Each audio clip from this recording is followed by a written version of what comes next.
جس نے 11 مارچ کو بند کیے گئے اسکولز 20 اپریل سے کھول دیے تھے، مگر حکومتی گائیڈ لائنز کے تحت اسکولز میں بچوں کی ڈیسک کا فاصلہ 6 فٹ رکھا گیا اور سینیٹائزرز اور سماجی فاصلے کی پابندی پر سختی سے عمل کیا جا رہا ہے۔ جاپان میں فروری کے آخر میں بند کیے گئے اسکولز مئی کے آغاز میں دوبارہ کھولنے کی اجازت ملی، تو ہائی اسکولز کے ایسے طلبہ کو پہلے مرحلے میں بلایا گیا جو یا تو فرسٹ ایئر میں تھے یا جن کا آخری سال تھا، جبکہ باقی بچوں کو کچھ ہفتوں بعد اسکول آنے کو کہا گیا۔ کورونا سے محفوظ رکھنے کے لیے اسکولوں میں کلاسز میں بچوں کی تعداد کم رکھنے، فیس ماسک پہننے اور الگ الگ وقت میں اسکول آنے اور جانے کی حکمت عملی اختیار کی گئی۔ انگلینڈ میں بھی 18 مارچ سے بند کیے گئے اسکولز جون کے آغاز میں جزوی طور پر کھول دیے گئے ہیں اور حکومت کی طرف سے بچوں کو اسکول بھیجنے کی حوصلہ افزائی تو کی جا رہی ہے، مگر اسے ابھی تک لازمی قرار نہیں دیا گیا ہے۔ جبکہ برطانیہ میں کیے گئے ایک سروے کے مطابق 46% والدین بچوں کو اسکول بھیجنے پر غور کر رہے ہیں۔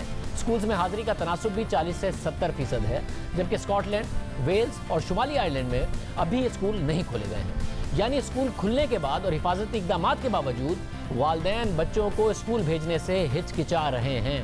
ایسی صورتحال میں پاکستان جیسے ملک میں تعلیمی اداروں میں سماجی فاصلے سمیت دیگر پابندیوں پر عمل کرانے کے لیے کیا حکمت عملی ہوگی اور وہ کیا کرائٹیریا ہوگا پاکستان میں وائرس پھیلنے کا، جس کے بعد یہ اسکولز کھولے جائیں گے؟ شفقت محمود صاحب وفاقی وزیر تعلیم ہمارے ساتھ موجود ہیں۔ شفقت محمود صاحب بہت شکریہ ہمیں شو میں جوائن کرنے کے لیے۔ ظاہر ہے آپ لوگوں نے آج بڑا فیصلہ کیا ہے، مگر اس بات کو منسلک کیا اس بات سے کہ اس وقت دیکھا جائے گا کہ وبا کا پھیلاؤ کیا ہے۔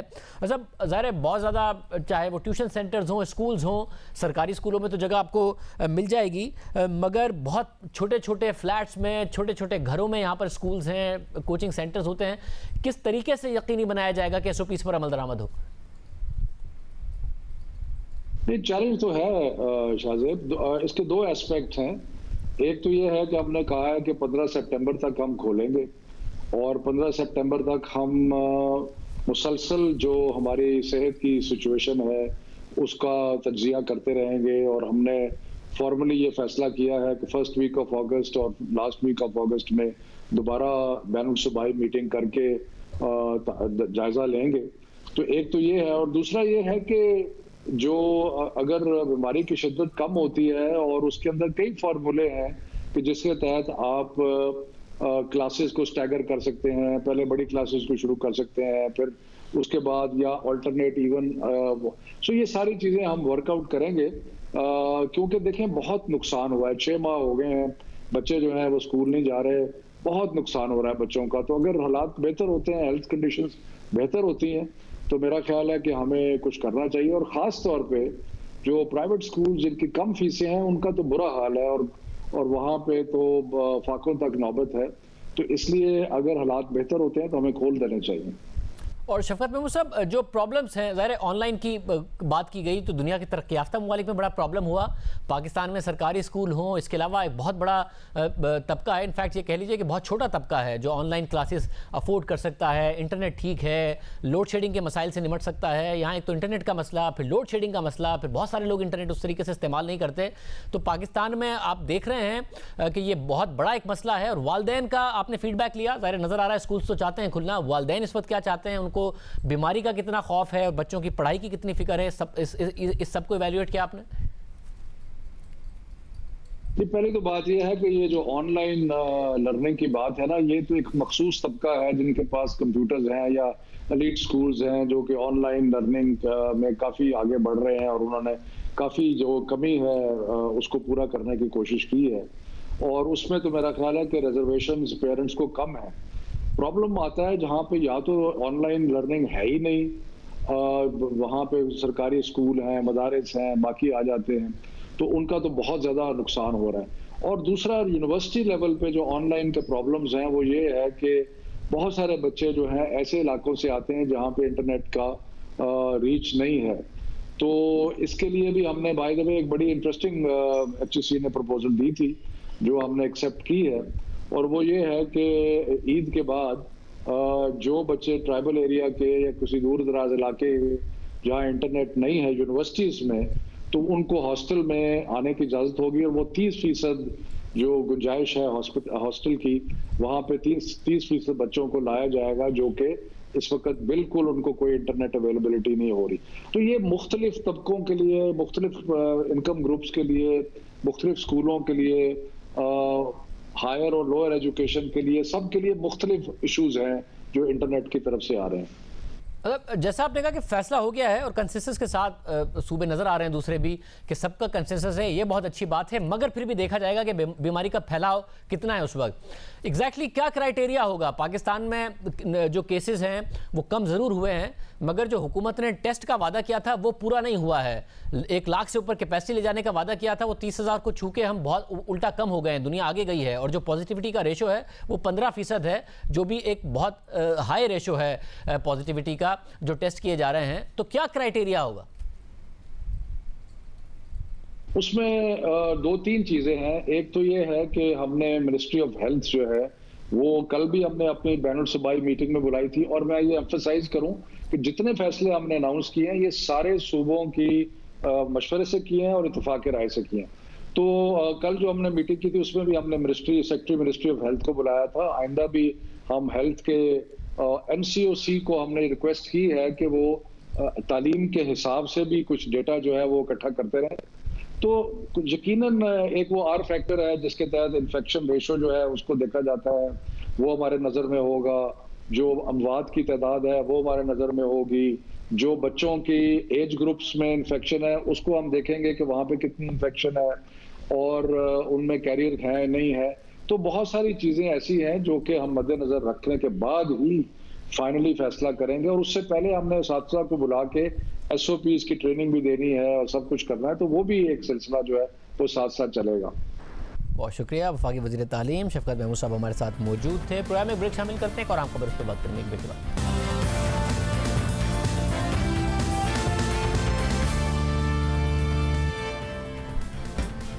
سپریم کورٹ کے حکم کے بعد FBI سپریم کورٹ کے سینئر جج جسٹس قاضی فائز عیسیٰ کی اہلیہ اور ان کے بچوں سے تحقیقات کر رہا ہے۔ FBI کے نوٹس کے بعد جسٹس قاضی فائز عیسیٰ کی اہلیہ آج FBI کے سامنے پیش ہوئی۔ سرینا قاضی 45 منٹ تک FBI کے دفتر میں رہیں۔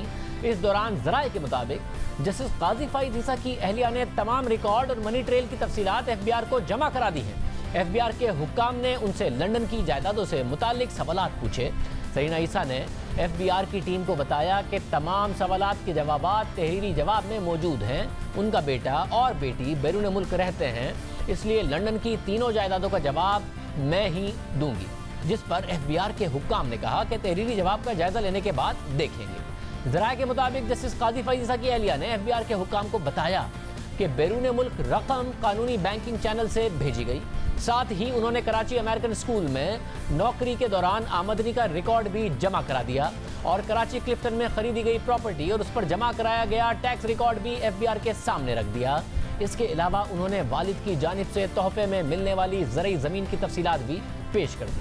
سرینا عیسیٰ نے موقف اختیار کیا کہ اسٹینڈرڈ چارٹرڈ بینک کے اکاؤنٹ سے تقریباً 7 لاکھ پاؤنڈ بھجوائے، اور اسٹیٹ بینک کے پاس میری تمام بینکنگ ٹرانزیکشنز کی تفصیلات موجود ہے۔ برطانیہ میں خریدی گئی جائیداد سے میرے شوہر جسٹس قاضی فائز عیسیٰ کا کوئی تعلق نہیں۔ ساتھ ہی انہوں نے بتایا کہ لندن کی تینوں جائیدادیں گزشتہ سال کے ٹیکس گوشوارے میں ظاہر کر دی تھیں۔ FBI کے پاس محدود وقت ہے کیونکہ 19 جون کو سپریم کورٹ نے FBI کے لیے ڈیڈ لائن مقرر کی تھی۔ سپریم کورٹ نے حکم دیا تھا کہ عدالتی حکم کے 7 دن کے اندر FBI کے کمشنر ان لینڈ ریونیو درخواست گزار یعنی جسٹس قاضی فائز عیسیٰ کی اہلیہ اور بچوں کو نوٹس جاری کرے گا۔ اگر کوئی بیرون ملک ہوگا تو اس کی ذمہ داری ہوگی کہ وہ وقت پر جواب دے۔ سپریم کورٹ کے حکم کے مطابق نوٹس کا جو جواب آئے گا اس کے بعد کمشنر FBI ان افراد کو اپنا موقف پیش کرنے کا موقع دے گا۔ صفائی کا موقع دینے کے بعد کمشنر آرڈر جاری کرے گا۔ نوٹس جاری ہونے کے 60 دن میں کمشنر کو کارروائی مکمل کرنا ہوگی۔ 75 دنوں میں آرڈر جاری کرنا ہوگا، اس میں کوئی توسیع یا تاخیر نہیں ہوگی۔ کمشنر کی طرف سے آرڈر جاری ہونے کے 7 دن میں چیئرمین FBI اپنے دستخط کے ساتھ رپورٹ سپریم جوڈیشل کونسل کے سامنے پیش کریں گے۔ 60 دن میں کارروائی مکمل کرنی ہوگی اور پھر 75 دن میں آرڈر جاری کرنا ہوگا۔ 19 جون کو سپریم کورٹ کا حکم آیا، آج اس حکم کو 20 دن ہو گئے ہیں، اور جسٹس قاضی فائز عیسیٰ کی اہلیہ FBI کے سامنے خود پیش بھی ہو گئی ہیں، ریکارڈ بھی جمع کرا دیا ہے۔ اب FBI نے رپورٹ تیار کرنی ہے جو سپریم جوڈیشل کونسل کے سامنے پیش ہوگی اور پھر وہ فیصلہ کرے گی۔ آج کی پیشی کے حوالے سے ہم تفصیل سے بات کرتے ہیں۔ نمائندہ خصوصی زاہد کشوری ہمارے ساتھ موجود ہے۔ زاہد بہت شکریہ۔ زاہد، کیا آپ کے پاس تفصیلات ہیں؟ آج بڑا اہم دن تھا، تفصیلات جمع کرائی گئی ہیں، کیا اہم تفصیلات آپ کے پاس ہیں؟ جی شاہزیب، بالکل جسٹس قاضی فیض عیسیٰ کی اہلیہ آج ایف پی آر کے سامنے پیش ہوئی ہیں. انہوں نے اپنے ذرائع آمدن بتائے ہیں 3 جائیدادوں کے جو کہ لنڈن میں خریدی گئی تھی. یہ وہ سوال تھا جو 1 سال سے پوچھا جا رہا تھا. جو انہوں نے تفصیلات رکھی ہیں آج ایف پی آر حکام کے سامنے، ہم نے کریڈیبل سورسز سے اس کی کنفرمیشن لی ہے، کچھ معلومات لی ہیں جو بالکل ایک نیا انکشاف ہے. 3 ذرائع بتائے گئے ہیں. انہوں نے اپنی آمدن کے 3 ذرائع بتائے ہیں.